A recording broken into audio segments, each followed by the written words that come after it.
दृष्टि को साफ करने के बारे में इस वीडियो में महत्वपूर्ण जानकारियाँ साधकों के लिए अवेलेबल हैं। इसके साथ ही जो दिव्य दृष्टि होती है वो कितनी पावरफुल होती है या फिर अंधकार में दृष्टि कैसे काम करती है, इस बारे में भी इस वीडियो में चर्चा की जाएगी।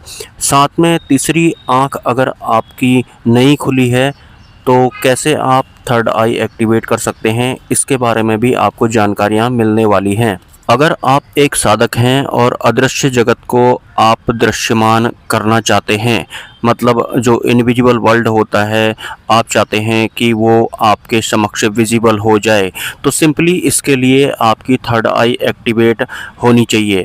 और थर्ड आई को एक्टिवेट करने के लिए आप जिस भी स्थान पर बैठकर ध्यान करते हैं उस स्थान की हर एक चीज़ को आपको याद कर लेना है। जैसे जिस रूम पर आप बैठ कर के ध्यान करते हैं तो आपको उस रूम पर रखी हर वस्तु को याद कर लेना है। उसके बाद आपको आंख बंद करके ध्यान शुरू करना है और ध्यान में आपको अपने रूम पर रखी हर वस्तु को याद करना है कि ये यहाँ पर रखा हुआ है, ये मिरर यहाँ पर रखा हुआ है, यहाँ पर एक मूर्ति है, यहाँ पर एक मंदिर है, या फिर जिस भी तरह का सामान आपके रूम पर रखा है आपको उसको आंख बंद करके याद करना है। मतलब पहले तो आपको अपने रूम को अच्छी तरह से देख लेना है, उसे याद कर लेना है। उसके बाद ध्यान में जाना है आपको और फिर दोबारा से आपको री इमेजिन करना है कि मेरे रूम पर कौन कौन सी वस्तुएं कहाँ कहाँ पर रखी हुई हैं।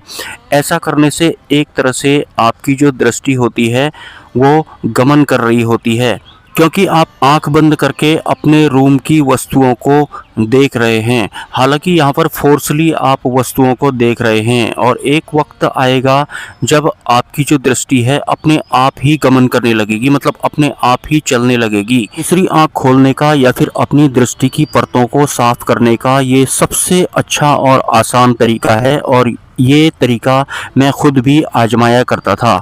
हालांकि ये सब मुझे किसी ने बताया नहीं था, ऑटोमेटिक मैं ऐसा करता था, उसके बाद मुझे प्रॉफिट होता था, तो आज मैं आपको ये सब बता रहा हूँ। अगर आपको ध्यान में दृश्य स्पष्ट रूप से नहीं दिखते हैं या फिर बहुत कम समय के लिए दिखते हैं तो आप इस तरह से ही अपने स्थान पर बैठकर उसके वस्तुओं को याद कर सकते हैं और उसके बाद ध्यान में आप री इमेजिन कर सकते हैं। ऐसा करने से दृष्टि की परतें जो होती हैं वो साफ होती हैं या फिर जो आवरण होते हैं वो हटने लगते हैं। मतलब लंबे समय तक आपको अदृश्य जगत दिखाई पड़ेगा अगर आप इस प्रैक्टिस को करते हैं तो हर एक साधक को अपने स्थान को याद कर लेना है, उसकी एक इमेज बना लेनी है। उसके बाद उसी स्थान का उसे ध्यान करना है कि कौन कौन सी वस्तु कहाँ कहाँ पर रखी है। अपनी दृष्टि को उसको इधर उधर ले जाना है। इस तरह से आपकी दिव्य दृष्टि खुलती है, या फिर दृष्टि की परतें अगर पहले से ही खुल गई है तो साफ होती है, उसका टाइमिंग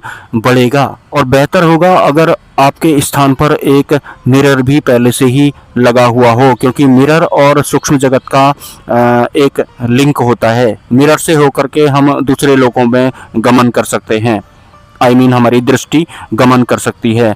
अब मैं आपको बताऊंगा कि जो ये थर्ड आई होती है या फिर जो हमारी दृष्टि होती है ये कितनी पावरफुल होती है। एक तो हमारी ये नॉर्मल सी आंखें होती हैं जो अगर अंधकार में पहुंच जाएं या फिर रात के वक्त हमारी इन नॉर्मल आँखों को कुछ भी नहीं दिखाई पड़ता है अगर घनघोर अंधेरा है तो। लेकिन अगर हमारी तीसरी आँख खुल जाती है या फिर अगर हमारी दृष्टि एक्टिवेट हो जाती है तो जो अंधकार होता है उस अंधकार में ही हमें साफ साफ दिखाई पड़ने लगता है। मतलब ये जो अंधकार का आवरण होता है, वैसे अंधकार और प्रकाश जो हमको दिखाई पड़ते हैं असलियत में ये आवरण होते हैं, माया के आवरण। और जो परमात्मा का क्षेत्र होता है वो अंधकार और प्रकाश के पार होता है। मतलब अंधकार और प्रकाश भी वहाँ पर काम नहीं कर पाते हैं। तो जिस अंधकार में हमारी इन फिजिकल आँखों को कुछ नहीं दिखाई पड़ता है, वहीं अगर हमारी तीसरी आँख एक्टिवेट हो जाती है तो उस अंधकार में ही हमको प्रकाश के साथ में दृश्य दिखाई पड़ते हैं। और वो हमारी दृष्टि का यानी कि थर्ड आई का प्रकाश होता है, जो कि अंधकार में भी हमको कोई भी सूक्ष्म तत्वों को साफ साफ दिखा रहा होता है।